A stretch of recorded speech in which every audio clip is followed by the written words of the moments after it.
Mr. Grinch, you really are a heel. You're as cuddly as a cactus, and it's charming. ¿Qué onda? Buenas tardes, ¿cómo estás? Espero que estés muy bien. Estoy muy bien y agradecido de estar otra vez por acá. Yo soy Guillermo Ramírez y te doy la más cordial bienvenida a este espacio. Bestias. Entonces el día de hoy voy a platicar sí sobre una película, pero también sobre el tema de los cultos.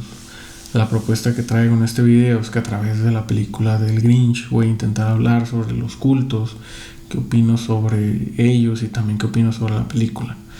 ¿Vale la pena ver la película? El Grinch tiene razón. Ahorita te platico. Comencemos. Mr. Grinch, you really are a heel. You're as cuddly as a cactus. And it's Entonces el Grinch que se robó la Navidad. Yo vi esta película cuando salió, estaba muy morro, tenía unos 11 años y se me hizo muy chida. Y desde entonces ha sido una de mis películas favoritas de esta temporada.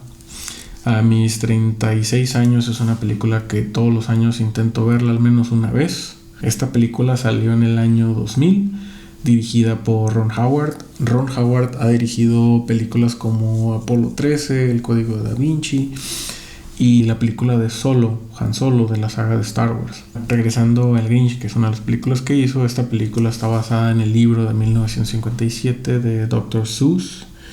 Dr. Seuss no era doctor, no tenía un grado académico de doctorado y tampoco era psicólogo, solo escribía libros para niños. Y se tiene la idea de que este vato era psicólogo, una, porque se autonombró doctor, y dos, porque todos los libros enseñan lecciones de vida como empatía, amabilidad, de una forma divertida y con ilustraciones muy originales. Sus obras ya eran famosas. De las principales o las más famosillas es El gato en el sombrero, El Grinch y Orson. Pero yo digo que tomaron aún más fuerza cuando llegaron al cine. Pero bueno, El Grinch es una película familiar, es una comedia tipo fantástica. El protagonista y quien da vida al Grinch es Jim Carrey y no diría que es su mejor actuación de su carrera. Ya venía de una carrera importante en otras actuaciones haciendo stand-up, pero al igual que los libros, esta película se hizo un icono de la temporada navideña y con esto le dio más fama tanto al libro como a este güey. ¿De qué va esta película? La historia sigue a este personaje gruñón y de color verde que vive en una montaña alejado del pueblo de Whoville, en donde habitan los Whos o quienes. Los Whos aman y celebran la Navidad con decoraciones, fiestas y regalos. El Grinch, quien odia la Navidad, intentará arruinar la Navidad al pueblo de los quienes hasta que conoce a Cindy Lou quien que cambiará la vida del Grinch. Esta historia explora temas como la bondad, pertenecer y el verdadero significado de la Navidad, ¿no? Y tirando algunos facts ahí interesantes sobre esta película fue filmada en Universal Studios Hollywood y las escenas en exteriores se grabaron también en California. No hubo nieve real en esta película y tampoco utilizó tantos efectos especiales, que es una de las cosas que está curada. También interesante que fue la esposa de Dr. Seuss quien aprobó la participación de Jim Carrey. A la morra le gustaba el estilo y la personalidad de este güey. Y esta película en 2001 se ganó un Oscar por mejor maquillaje. Y la neta con justa razón. Dicen que tomaba 8 horas preparar al personaje y más o menos 1 hora para quitar todo el disfraz. Esta preparación incluía 1, los prostéticos faciales, 2, lentes de contacto, 3, dientes falsos y 4, el pelo verde pegado al cuerpo. También en una entrevista este güey Jim Carrey dijo que el disfraz y el maquillaje eran bien incómodos y que tuvo que recibir entrenamiento por parte de un ex agente de la CIA que consistió en técnicas para estar calmado y concentrado en situaciones de estrés. Estas técnicas formaban parte de un entrenamiento para soportar torturas. Esta película tuvo un periodo de grabación de 6 meses, un presupuesto de $123 millones. Jim Carrey se ganó $20 millones y la película recaudó en su año de estreno $345 millones, superando películas como The Elf y Home Alone. En fin, ¿por qué me gusta esta película? 1, pienso que Jim Carrey se la rifó, aunque creo que siguió en la misma línea de todos los personajes, pero no creo que a la fecha exista otro actor que llene tanto el personaje del Grinch. 2. A pesar de que es una historia basada en un libro, la adaptación la adaptación quedó mejor que la historia, o a lo mejor más actualizada en el lenguaje, en la narración. 3. El hate del Grinch creo que es atemporal. Me gusta pensar que este güey era como medio crítico de la sociedad, crítico del consumo, del capital. Y también pienso que después de 25 años de que se estrenó esta película y más de 60 años de que se publicó el libro, la historia del Grinch y el fondo, el mensaje que se quiso dar siguen siendo vigentes. Y no creo que es por las enseñanzas de esta historia. Me queda claro que lo que el libro y la película proponen a la fecha pues no se practican. Y bueno, a diferencia de esta película con otras de esta misma temporada que sí se siguen viendo y siguen estando, digamos, de moda en esta temporada, es curioso que cada vez hay más datos sobre escenas o tramas que son criticadas, que se ponen de moda de crítica en redes sociales, ¿no? Por ejemplo, se puso muy de moda hacerle de pedo por la casa donde vivía Kevin McAllister en Home Alone. Mucha gente decía que quién chingados vive en una casa de ese tamaño, ¿no? O otro tipo de crítica era que decían que en una escena Kevin va y paga su mandado y creo que paga como $18 y se lleva un friego de cosas, y que esta escena donde se le rompen las bolsas cuando va caminando, y pues también dicen que ahorita no le alcanzaría para nada con $18, ¿no? En fin, volviendo a la película de Grinch, creo que el desenlace de la historia del Grinch tiene más matices, o al menos así lo voy a desarrollar en el video. Uno de los matices, y esto es un spoiler, si no has visto la película después de 25 años, la neta no manches, el Grinch termina por ceder a la celebración de la Navidad. Y sí, cede bajo el contexto de que el pueblo de los Who's logran entender el significado de la Navidad, que era todo el pedo del Grinch.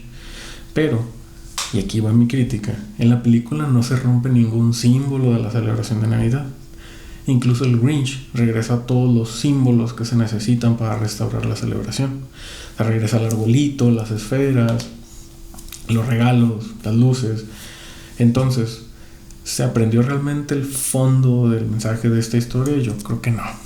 ¿Y por qué regresó todo para atrás? A lo mejor alguien diría, pues es para enseñar que robar es malo, ¿no? Y pues por eso regresa todo. Pero a lo mejor, más bien lo que no quieres es una generación de adultos que piensen que para celebrar la Navidad no se necesitan regalos, fiestas, arbolitos, luces. Es decir, comprar, consumir, gastar, mover el dinero, ¿no? Algo así. Entonces, yéndome muy lejos en esta idea, ¿realmente hay un punto de quiebre o un punto disruptivo de fondo? La neta yo creo que no.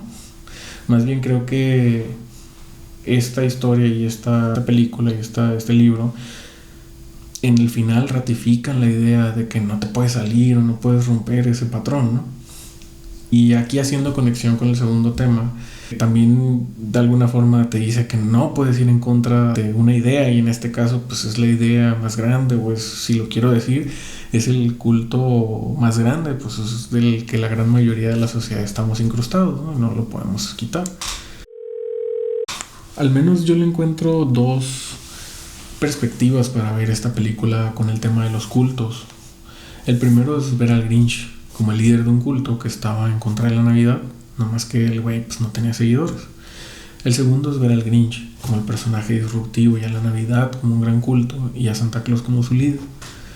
Entonces, para efectos de esta idea, este mensaje del video, me voy a ir por el segundo enfoque y voy a partir de que el Grinch estaba en contra de la Navidad y en contra de toda esta ideología y este culto. Pero bueno, antes de seguir, te quiero dar un poquito de contexto. Contexto es que es un culto. Un culto pues es un grupo de personas que tienen una creencia, una idea en común, centrada en un líder o en una idea central. Y este líder o idea piden a sus seguidores apegarse a valores o comportamientos bajo castigo o coerción, es decir, o sea, que te obligan.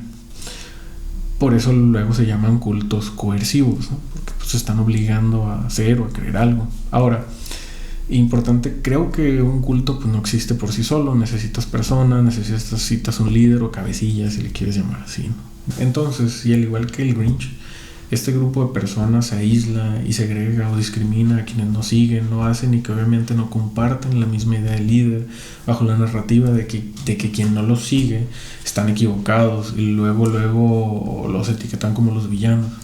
En el Grinch, la película El Grinch era el villano de la historia, y según la idea central de la historia, al final el güey tenía razón. Pero en el Inter al güey le tenían miedo, le inventaban historias de que era un monstruo, el güey vivía de la basura de los quienes.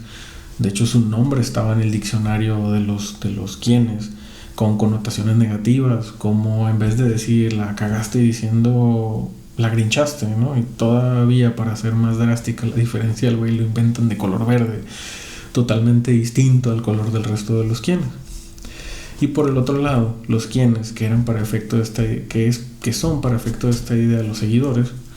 La película te muestra en las primeras escenas cómo los quienes estaban acelerados por la llegada de la Navidad, y cómo cada minuto que pasaba estos quienes se aceleraban más cabrón y compraban regalos. Hasta se muestra como al cajero de una tienda le avientan el dinero y la gente no espera el cambio. También hay una escena bien interesante donde está la mamá de Cindy, Lou, sin luces en la casa porque ya no sabía qué más colgarle a la casa para que se viera completamente iluminada. Para esta idea, los quienes muestran comportamientos de seguidores hostigados sin darse cuenta de su comportamiento, sin cuestionar nada. Incluso hay otra parte donde Cindy le pregunta a su papá algo como ¿y por qué hacemos esto? Y usa la palabra superfluo, y el papá le responde una pendejada y la tira loca, ¿no? En fin, creo que la idea de los quienes como seguidores más o menos ahí está. ¿Cuál es mi pedo con los cultos y su coerción? Mi pedo es que los cultos existen entre nosotros, como cuando te hablan de las drogas, que te dicen es que están en las calles, en las escuelas, en donde hay familias. Pues los cultos, yo digo, están igual, están ahí en lo cotidiano, y sus efectos producen más dolor y más problemas para sus víctimas, y no hay manera de protegerte al respecto o restringirlos, ni siquiera un medio de denuncia, y al final la víctima se queda sola y más dañada que antes de haberse metido en ese pedo. ¿A qué daños me refiero? Uno, son los daños emocionales con impacto mental, el tema de ansiedad, de miedo, depresión por control constante, confusión, inseguridad por los cambios en creencias, y al final la culpa por dejar el grupo, ¿no? También hay otro tipo de daños que son sociales, ¿no? Está la pérdida de soporte de otras personas, porque estas personas los alejan de sus amigos, familiares, personas cercanas. También otro problema es que hay una dificultad para confiar en personas fuera del grupo. Otro de los daños es el trastorno de comportamiento. Hay un problema con seguir reglas o se siguen reglas y prácticas muy dañinas. También hay una tendencia a seguir o obedecer a otro líder. Por otro lado están los problemas financieros. Hay casos en los que tienen que pagar, tienen que comprar algo que generan broncas ahí de lana. Otro de los daños es un problema de reinserción a la sociedad. Pero también es el costo de mucha terapia para recuperar la confianza y la independencia, ¿no? Y bueno, hay un estigma mal planteado de que solo las personas que caen en estos cultos son personas débiles o con problemas. Y a lo mejor sí, quizás sí sean más propensos, pero no es exclusivo de ellos. Una característica del culto es que todo inicia por una causa. En algunos casos creo que es una buena intención. Ya uno de adulto tiene más pedos para hacer amistades, incluso para socializar. Por lo que se te ocurra, el trabajo, cambiar de residencia, la familia, tiempo, energía, e incluso la ansiedad social, que esto se detonó mucho después del COVID. Y digo, entre otros, ¿no? Alguna vez me tocó escuchar a un vato que hacía una reflexión al respecto. Decía algo como: cuando te haces adulto, tu círculo social se hace entre las personas con las que compartes tus rutinas diarias, porque las amistades de infancia o de escuela pues ya tienen sus compromisos y las reuniones se hacen más esporádicas y cada vez es más difícil conectar con ellos, ¿no? Yo comparto esa idea, aunque creo que no es el caso de todos.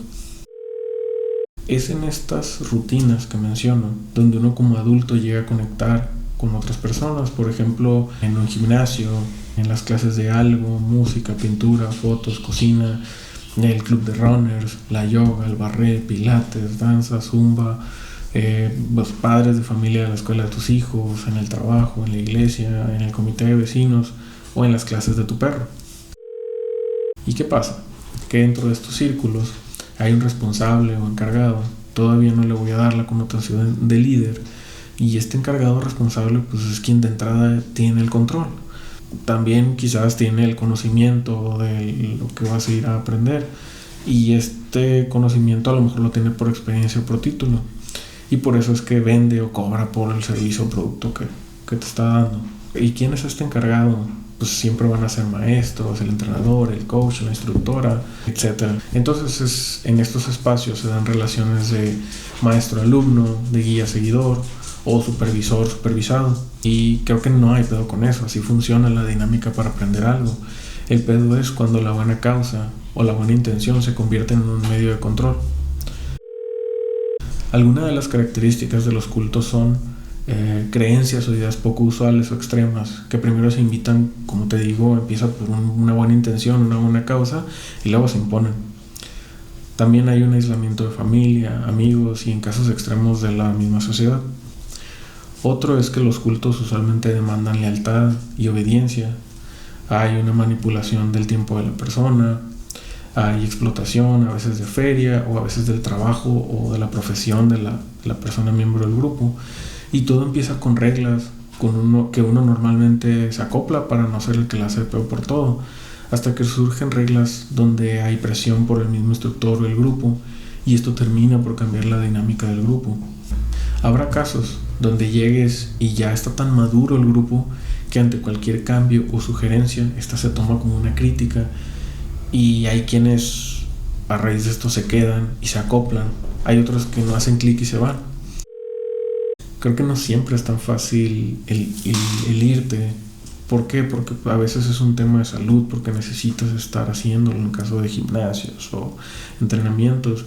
También a veces es un tema de seguridad y cercanía. ¿Por qué? Pues porque estás cerca de la casa, estás cerca del trabajo, porque es una zona más segura. Y también a veces son los precios, porque hay precios que están bien exorbitantes para entrar a cualquier clase, ¿no? Y ahorita con el fin de año y con estas ganas de hacer mejoras en tu vida que regresan, pues te embarcas en querer hacerlo. Y en esas ganas y motivación creo que es donde abrimos la puerta a nuevas ideas, nuevas personas, nuevos hábitos. Y con esto pues creo que nos hacemos más propensos a caer en este tipo de grupos. Al final la idea de este tema no es que pues, no te metas a un grupo o no intentes entrar en un grupo. Creo que pues es parte de estar dentro de una sociedad que hay que convivir, pero creo que la idea es de esto es que a lo mejor si filtres un poco más a dónde te andas metiendo y que cierto tipo de características o cierto tipo de actividades o dinámicas pues que terminan por hacerte ruido, pues si les hagas caso. Aquí en Tijuana hay un chingo de gente charlatana disfrazadas de coaches y instructores. En fin. En el próximo video voy a hablar acerca de los líderes de cultos, sus perfiles y cómo encontrarlos. Por lo pronto la voy a dejar hasta aquí.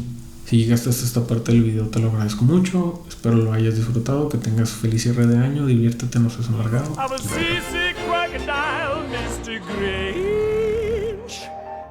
Given the choice between you, I'd take the seasick crocodile.